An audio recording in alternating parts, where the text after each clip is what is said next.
Welcome to Learn English Story Happily. Please don't forget to subscribe my channel for more beautiful stories.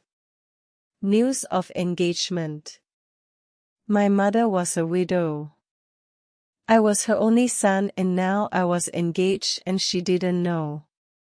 I was afraid she was going to be a little unhappy, and I was ready for a difficult evening. "Well, Philip. How are you?"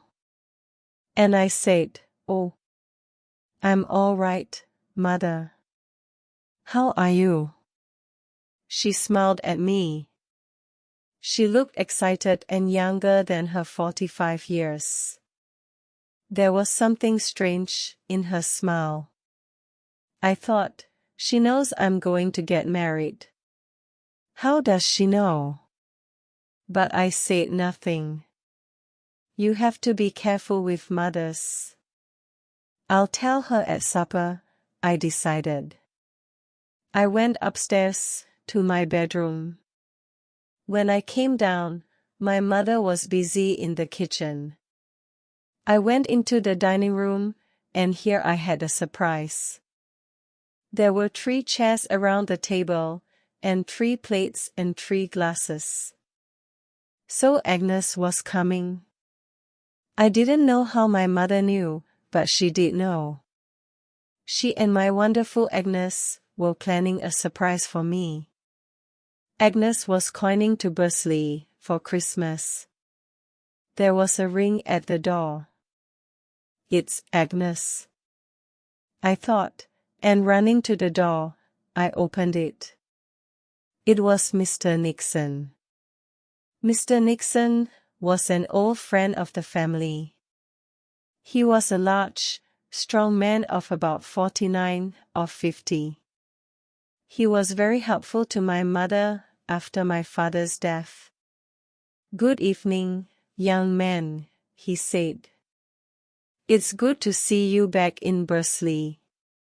Mr. Nixon has come for supper, Philip," said my mother. Mr. Nixon often came to supper during my visits to Bursley, but never on the first night. I liked him, but I wasn't very happy to see him tonight because I wanted to talk to my mother.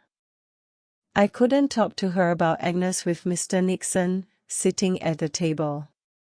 We started our supper. We talked about this and that, but nobody ate very much. I was thinking about what to say to my mother when Mr. Nixon went home. At the end of the meal, I told my mother that I must go to the post office. I had an important letter to post. "Can't it wait until tomorrow, my pet?" my mother asked. "It can't," I said. My letter, of course, was to Agnes. A letter to Agnes could not wait until tomorrow. I walked over to the dining room door. "A letter to a lady?" asked Mr. Nixon, laughing. "Yes," I replied. I walked to the post office and posted my letter. When I got back home, I was sorry to see that Mr. Nixon was still there. He was alone in the sitting room, smoking. "Where's Mother?" I asked.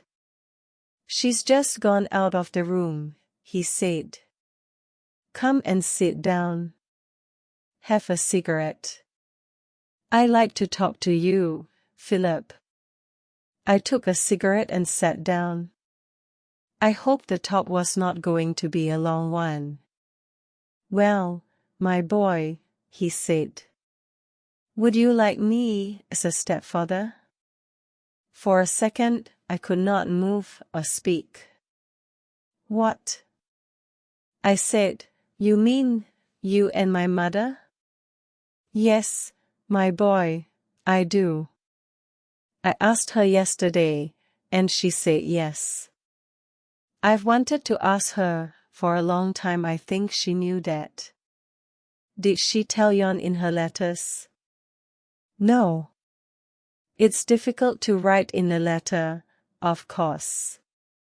She couldn't really write, "My dear Philip, an old friend, Mr. Nixon, is falling in love with me and I think I'm falling in love with him.